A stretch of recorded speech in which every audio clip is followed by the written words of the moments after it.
আসসালামু আলাইকুম ফ্রেন্ডস, আজকে আমি শেয়ার করব আমার খুবই একটি পছন্দের মাছের রেসিপি।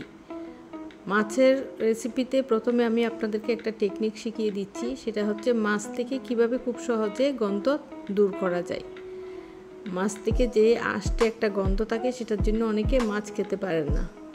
মাছ ভালো করে ধোয়ার পরে পরিষ্কার পানিতে 1 চামচ লবণ দিয়ে সেই পানিতে আমি মাছের টুকরোগুলো ভিজিয়ে রাখছি। এতে করে মাছের যে আষ্টে গন্ধ থাকে সেটা চলে যাবে। প্যানে আমি সরিষার তেল দিচ্ছি প্রয়োজন অনুযায়ী। পেঁয়াজ কুচি দিচ্ছি একটু বেশি পরিমাণে, বেশি মানে অনেক বেশি না, অনেক বেশি দিলে আবার মিষ্টি স্বাদ হয়ে যাবে।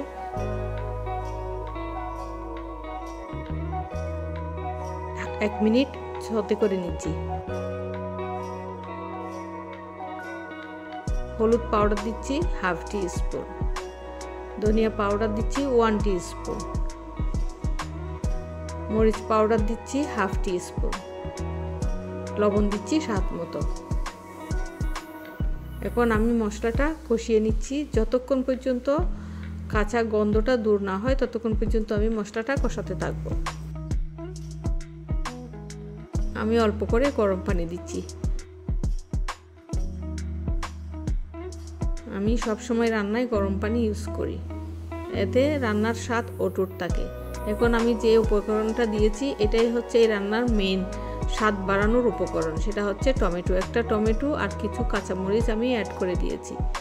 এখন মশলার সাথে টমেটো গলে গিয়ে যে একটা ফ্লেভার আসবে, সেটাই মাছের স্বাদ বাড়িয়ে দিবে দ্বিগুণ। ঢেকে রান্না করছি টমেটো নরম হওয়া পর্যন্ত।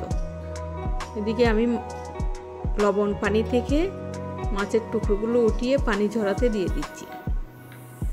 পানি ঝরিয়ে নিলে রান্নার সময় আর বেশি পানি বের হবে না।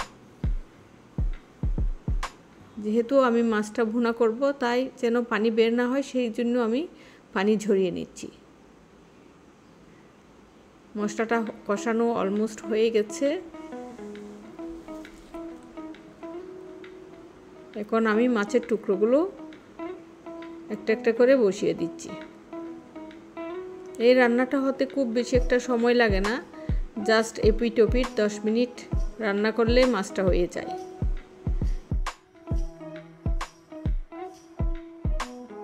সেহরিতে গরম ভাতের সাথে একবার খেয়ে দেখেন, আশা করি আপনারাও এই রান্নাটা অনেক পছন্দ করবেন।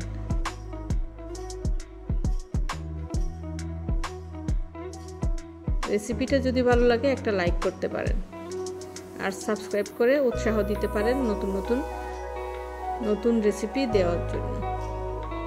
আসসালামু আলাইকুম সবাইকে।